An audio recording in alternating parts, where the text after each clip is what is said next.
Comme d'autres solutions naturelles, la phytothérapie revient au goût du jour. Comment fonctionne cette médecine douce? Depuis quand l'utilise-t-on? Si elle consiste à traiter certaines maladies par l'usage de plantes, il faut tout de même suivre les avis des professionnels, car comme tout traitement, il existe des contre-indications.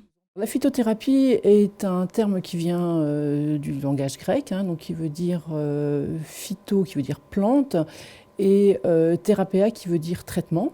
Donc en fait, c'est l'utilisation de la plante en médecine.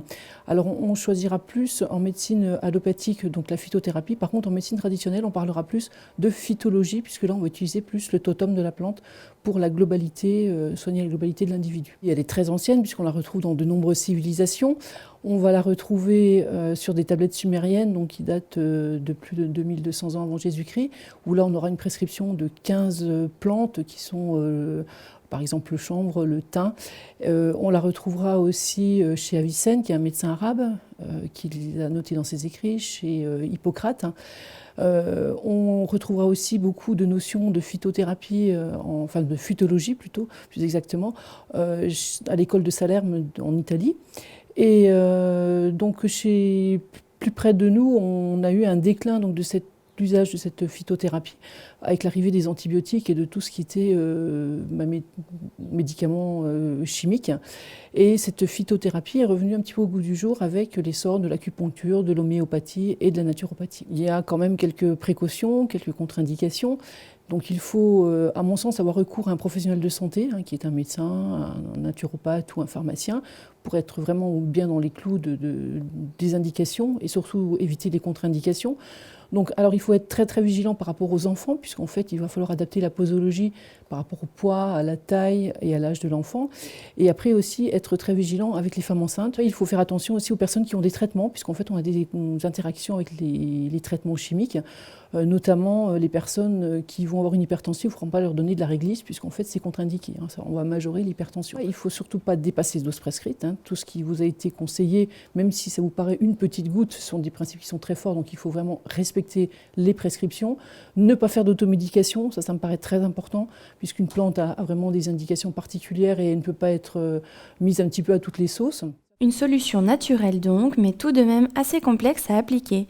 Il existe d'ailleurs différentes méthodes de traitement, dont l'homéopathie et la gémothérapie, qu'il faut savoir adapter selon les patients. On a tout d'abord tout ce qui est EPS, donc ce sont les extraits liquides de plantes, qui vont utiliser tout le totem de la plante. Donc là, on aura vraiment une utilisation optimale de la plante. Ensuite, on aura tout ce qui est tisane, donc qui sera plus facile d'utilisation pour le commun des mortels, on va dire. Donc là, les tisanes, on aura deux solutions possibles, ou la décoction ou l'infusion, suivant la partie qui est utilisée. Donc les feuilles sera plus en infusion, les racines plus en décoction. Ensuite, vous allez avoir le panel, tout ce qui va être gélules, huile essentielle.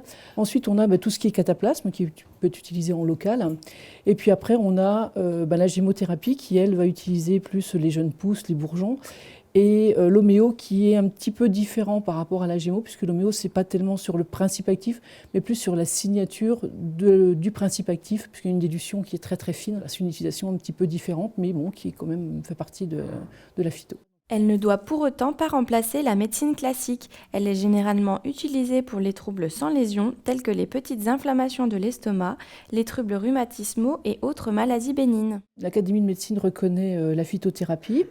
L'AFSAPS a établi une liste de la pharmacopée française. Donc on a deux listes.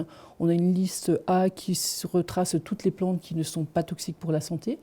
Et la liste B, elle représente toutes les plantes qui sont toxiques pour la santé, donc là à manipuler que par des professionnels.